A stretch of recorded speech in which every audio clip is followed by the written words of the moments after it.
At Xponify Financial, we define the financial consideration of longevity as the possibility of you outliving your financial assets as the result of a longer life. Historically, investors address this consideration through a combination of pension benefits and Social Security payments. But with the arrival of retirement savings plans such as 401ks and 403bs, many investors lost access to this income for life benefit a pension can provide.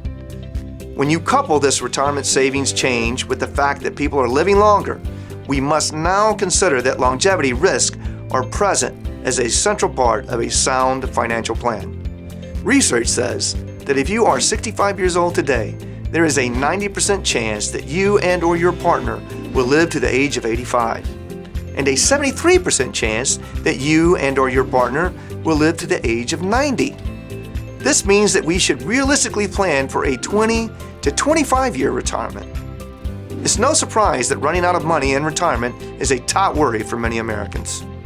The good news is that there are financial strategies that can help address this concern, protect your assets, and provide you with a guaranteed income for life.